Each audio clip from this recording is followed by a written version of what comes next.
Welcome back to the Roller Coaster Tour channel. This is Coaster Tori here, and today we will be doing a roller coaster tier list for roller coaster restraints. Please keep in mind that I have only ridden about 74 coasters, and so I have not experienced all of these restraints, but I have experienced a good chunk of them. This category right here, H&E, stands for have not experienced. And let's get on to the video.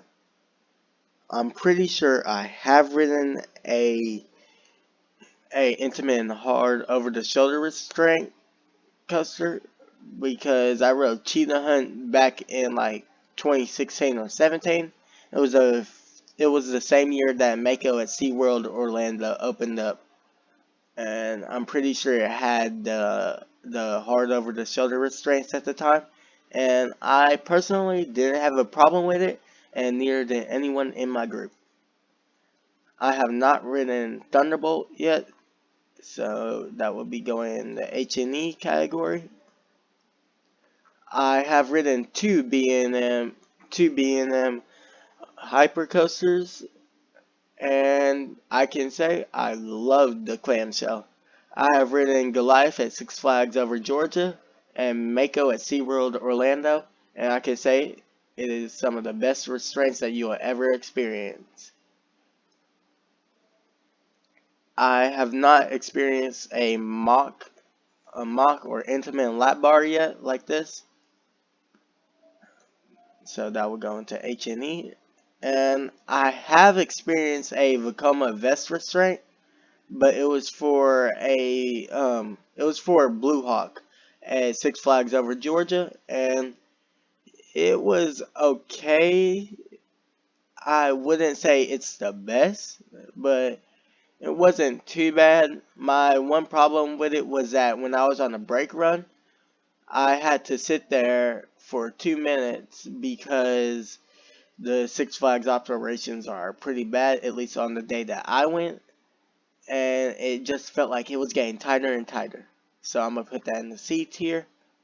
Premier, the Premier lap bars. I personally like these. I really did. I rode Mr. Freeze over Texas, Six Flags over Texas, and at first I thought I wasn't gonna like these, and when I was on it, I didn't even realize it.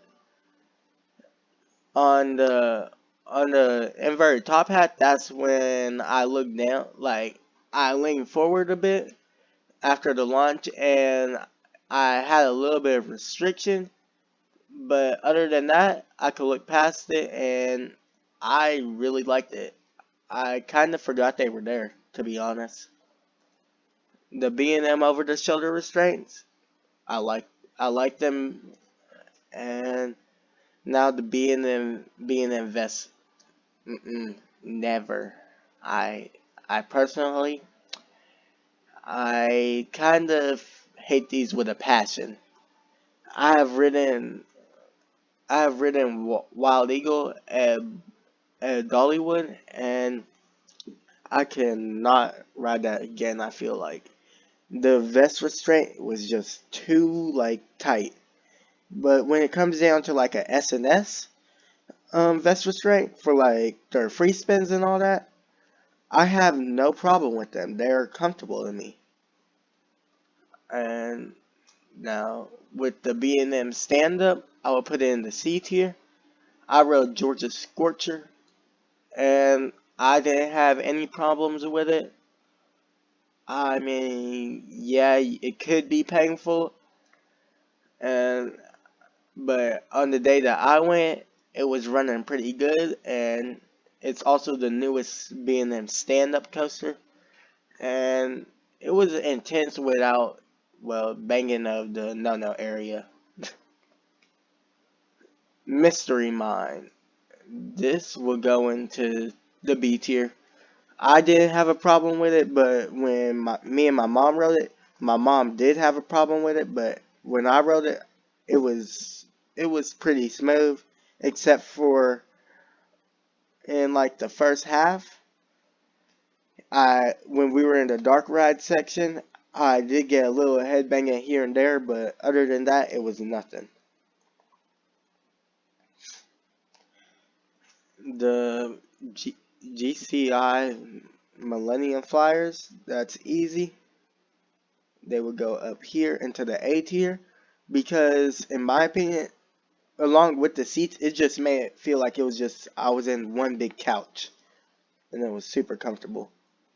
The RMC restraints, I did not have too big of a problem with them.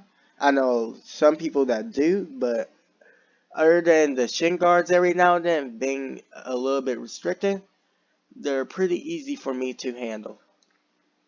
I have not ridden Jackrabbit, I haven't ridden Skyrush, and I haven't ridden an SLC with the vest restraint.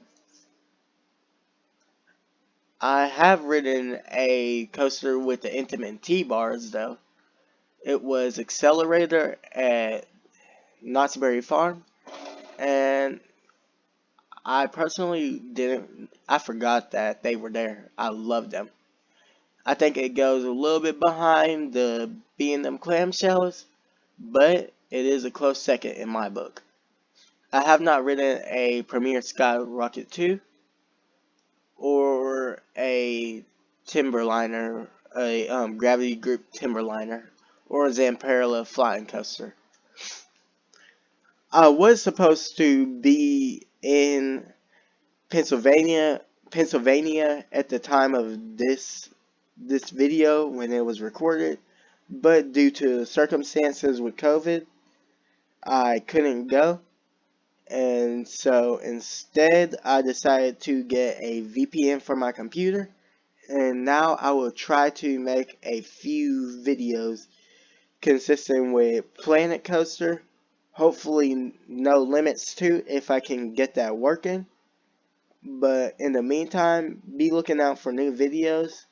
And if you like this video, please like and subscribe. Thank you for watching the video.